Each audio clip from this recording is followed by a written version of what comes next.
Hey everybody, how you doing? This is Bud Brown, living in Dumaguete City, Philippines. Yeah, baby, living in the Philippines.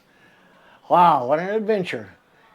This story that I want to tell you, it is right off the press. It just happened today. Well, just finished today. As you know, I like to tell the beginning of the story, which started a few days ago, middle of the story, which happened yesterday, and wrapping up the story, which happened today. This story is about a world traveler who's been African countries, all the continents, have traveled around, a pretty independent fella. And his partner, who was born and raised in a little podunk small town in Central California, both together coming to the Philippines. Both of these fellows, Jim and Brian. Jim is a pilot. He's flown commercial, private, prop planes, jet planes, all kinds of planes. And he also had married a Filipino who, that's how we met. We were in this church together and we became friends. And Brian, who also was there. So life goes on. We split up. Haven't seen each other in over 40 years. I come to the Philippines. Jim travels the world. And Brian grew up taking care of a little farm, his dad's farm, his brother's farm, in a little town in Central California. As fate would have it, by the way, I wanted to give you this narration, and then I'm going to throw in some raw footage of what's been happening this past few days. So, everybody can use a fresh start in life. I did. I was happy teaching, and then I retired, and then I was ready for some adventure. So, as you may know, Gloria and I first retired to Mexico. Lived there a couple of years, and it was okay. But then we decided we want to come to the Philippines, where I had met Gloria. We came here and settled in, and have been here about 12 years. And on Facebook, I noticed a profile of Jim, my buddy. Wonder what he's doing. I'm pretty sure he's flying or having something to do with flying. So I called him, lived in Florida at that time. Sure enough, he was a flight instructor for this company. They taught people to get their pilot's license. Plus he also, I believe, flew for companies going from here and there. You know, companies need a pilot if they charter a jet or a plane, whatever. Oh, it was so good to hear from him. He said, "Where you at?" I said, "Philippine Islands." Oh, man. Well, his wife was Filipina, so he had been here in the Navy and spent 2 years here. He said, "I want to come over." I said, "Come on over. I'll meet you with open arms." He said, "You remember Brian?" "Yeah." He needs a new lease on life." "All right. This is a good place to get a new start." He said, "He's coming with me." Okay. So he said, "We're going to fly in January 3rd. So that's just a couple days ago. "I'll be there. Let me know what flight." So coming in on Philippine Airlines. Went down there when first we thought it was going to arrive at 3:30, but as you know, delayed. So we ended up coming 5:15. And we're still here at the airport. Just bought some snacks, water for Jim and Brian. I don't know if they had anything to eat or drink. Pretty sure they didn't have anything to sleep. Look, Tano parked right next to me. And I was there, and I brought Tano. If you've been with me a while, Tano's my handyman, my gardener, my driver, my good friend, my fixer, the helper, and just, all around a good person to have and to know. Everybody needs a Tano. And just make sure that you know his name is T-A-N-O, Tano, not Tonto. So Tano was there in his tricycle. I was there in the Blue Boy. And at the right time, here comes Jim and Brian.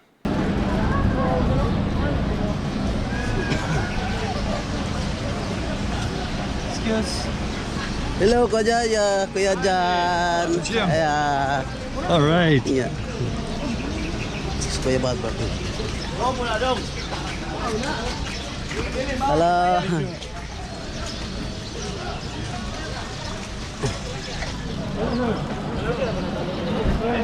Happy New Year. Hey, buddy. Hey, how you doing? Hey, thanks. How you doing? Good. What an ordeal. Sure, you got He's my friend Tano. Tano? Oh, all right. Yeah. Okay. He's gonna eat my handyman, my gardener, my driver, my friend, my fixer. All right. Because yeah. Thanks, Tom. I was thinking put the luggage in his tricycle. Okay. And then you guys can sit in here. Perfect. You betcha. Is this yours? This is mine, yeah. Nice. Your own? Nice. Yeah. Jim, as his usual self, was just full of vim and vinegar, ready to go. Brian needed a new lease on life, and he was very nervous, to say the least, like anybody would be coming to the Philippines for the first time. I think somebody's going to interview them, and they'll probably get the particulars. So they came, so good to see them. I had arranged for a hotel, Golden Gate. Yeah, there's no traffic signal there either, Brian, so you're okay. You're okay. Yeah. So, of course, and I got to thinking, when you said the second, as you probably, at least you know now, if you leave on the first, when you're up in the air, the second is gone. Yeah, well, we left on the 31st. Oh, you did? Yeah. Oh my God. Yeah, we left New Year's Eve. Did you know there was going to be? Yeah. Oh, okay. Yeah. Some people, careful, cover that, my friend. There you go. Okay, thank you. Name, cell phone number, signature. Thank you. So we went there, checked in. Oh, one little glitch. I didn't realize that Brian's legs, he had problems with his legs that were very weak because he had spent some time in the hospital and his leg muscles had become weak. Which to me, doesn't the hospital staff know that they need to exercise or be aware of someone who's laying in a bed for a long time? I don't know. Seems like they would, Seems like they would be aware of like bed sores or muscles getting weak, but what do I know? But anyway, so he had to have a walker that, this particular walker, it had a seat in it. So he could sit in it and then kind of push with his legs back and had to go backwards in the walker. And I kind of joked around and said, man, you need some rear view mirrors in that thing, so you can see where you're going. But he was glad to be there. And the problem, as I was going to say, this hotel, no ground floor rooms. Oh, we had to go upstairs. So I asked the lady, I said, oh, when I reserved this room, I didn't realize that my friend, was in I don't want to say wheelchair. I kind of want to say wheelchair, but it's not a wheelchair. It was a walker with wheels on it. And she said, well, originally the room was reserved on the 3rd floor, but we have another room that's vacant on the 2nd floor. So I don't know if you know this, but different countries, what they call the 1st floor is different. Sometimes it's what we call the ground floor.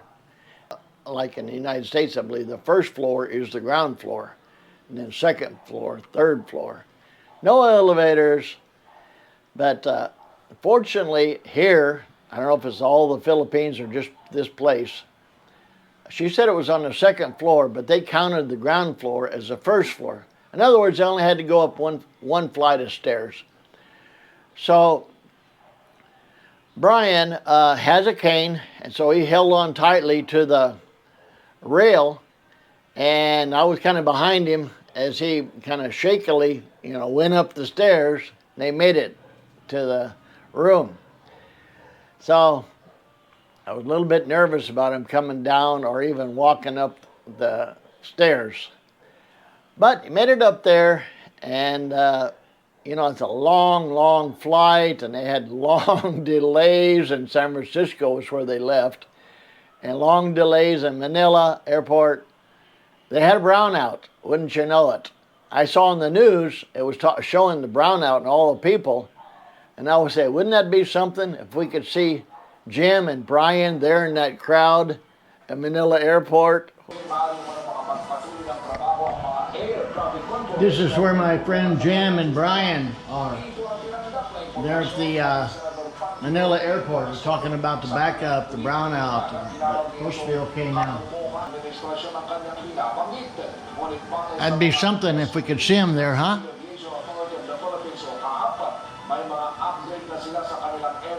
During the brownout. So the news was on, it was showing them, but I couldn't. I mean, they might have been there, but I sure didn't see them in that sea of people. But anyway, they got to Dumaguete okay. That first night, got settled in, and man, of course they slept like a log, I'm sure. Next morning, I said, well, we need to find you a longer term place. The plan is to stay here for 3 months. This is kind of what I call a recon run. Check it out, see if you can handle the heat, handle the culture, and just the way it is here in the Philippines, in Dumaguete City. So I said, I think you probably should reserve another night or two here, and then we'll go out and look. So Jim reserved another night, and then he said, remember when you first got here, you stayed at a place that was near the ocean? I said, yeah, Andy's private garden. That's where we stayed when we very first got here, 10 years ago, here in Dumaguete. I said, but normally he's booked up solid for months because it's not that expensive, it's a beautiful place, and people just want to stay there for months and years. But we'll go out there. So we went out there, and Andy normally has this card table sitting there, and actually every time I've pulled up, and I've gone there maybe 2 or 3 times a year since we've lived here, just for the breakfast and to have a cup of coffee and enjoy the ambience, because it's really a nice place. I said, I bet he's sitting on that card table out there where he normally sits. As we pulled up, sure enough, I look over.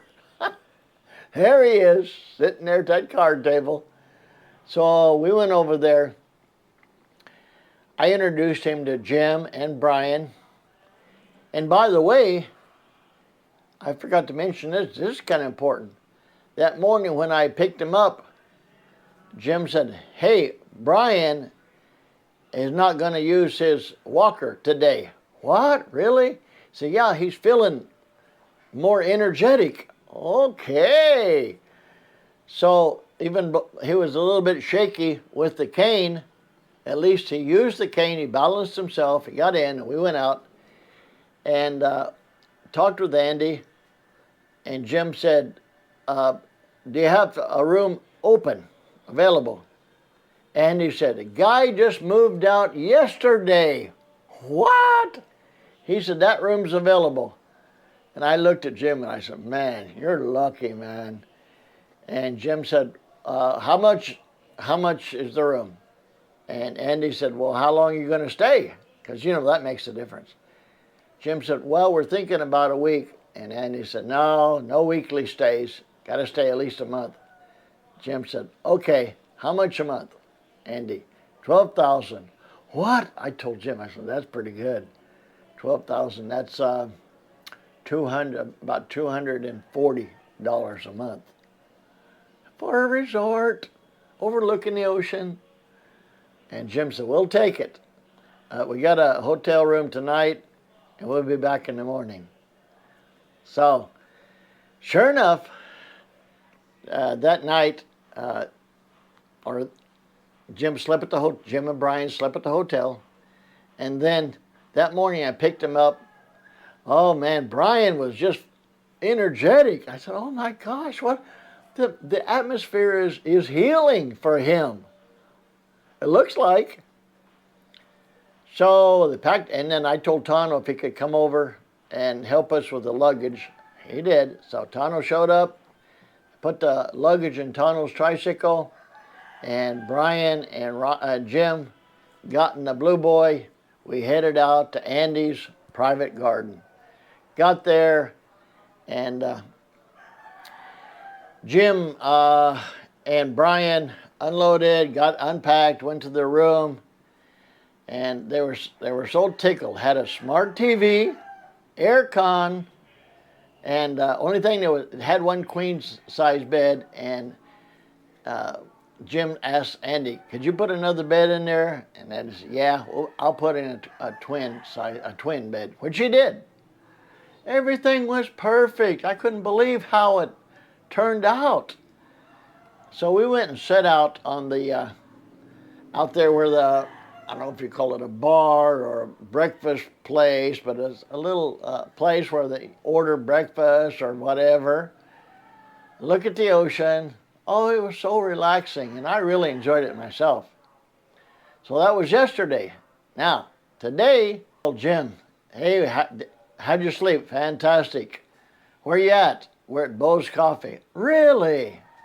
So I had told him where Bo's Coffee was, and we went to, he also was going to go to Casa Blanca, which is a place where I frequent. And so today, and I crossed paths with Paul McGill, and I told him about Jim and Brian. And I said, they're sitting out there at Casa Blanca. Let's go see how they're doing. So went out there, and Jim was just, man, he was just tickled, and Brian was too. "How you feeling, Brian?" "Oh, I feel awesome." And he looked like a new man. I mean, from when he got off the plane, of course, it's a long ride, and anybody would feel worn out after, you know, that long flight, plus the long wait, and plus his legs, you know, giving him a hard time. But he, no more walker, just on his cane, and he was, man, he really had pep in his step. It was awesome. And they were sitting out there just enjoying the view at the boulevard, enjoying the ocean view and the boulevard and the people walking by and just kicking back, man.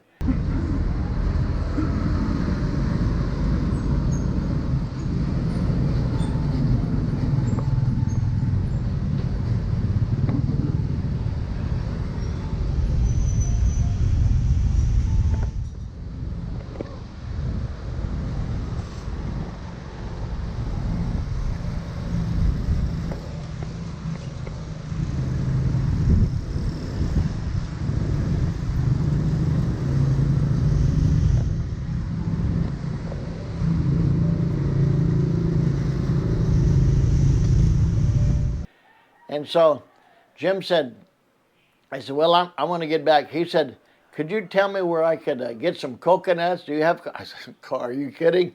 This place is full of coconuts. So I said, just come in. And then Paul had to go too. So I told Paul, I'll catch him later. And I took Jim. We bought some. He wanted to buy 10 coconuts because he wanted the coconut juice, which we call buko juice. And he also wanted to buy a bolo, which here they call sundang. And so bought coconuts, bought a sundang, and then we took to Andy's private garden, and I got a video of him whacking the coconut, and he also got a couple of straws, put the straws in the coconut.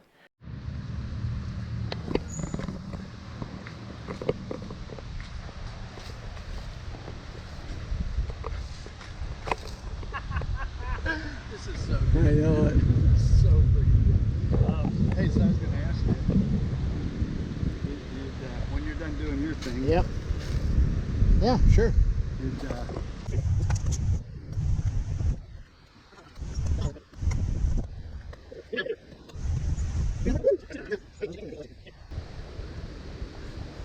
High tech. Oh, look at that. Juice raw over there. Okay, cool. Heaven forbid we go strong. Whoops.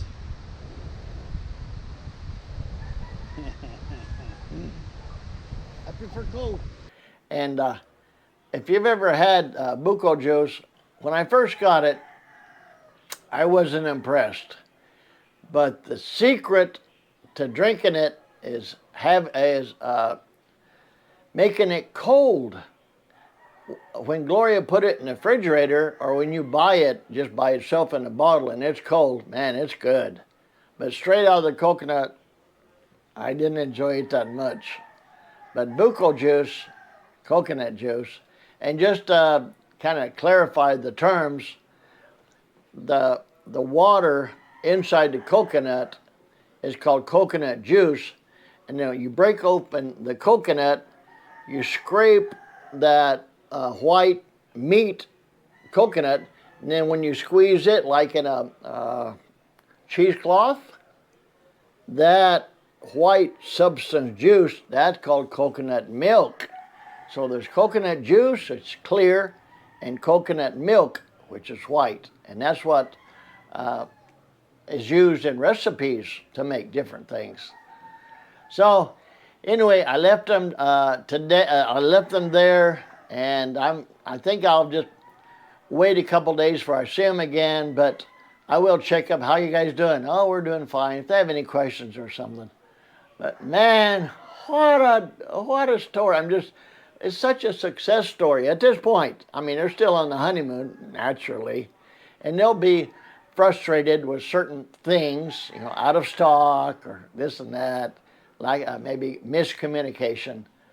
But at this point, everything is cool, everything is happy, and I'm especially happy for Brian because he was kind of in tough straits there where he was living, and now he realizes there's a whole new world out here. Jim knew that because he'd been piloting around the world for years and years, so he knew that there's a new world out here. Philippines and other places too. So we'll see what develops from this story, and thanks for sticking with me through this. It's kind of a long video, but I'm glad you stuck with me. And I hope you have a great day, and I'll catch you next time. Bye-bye.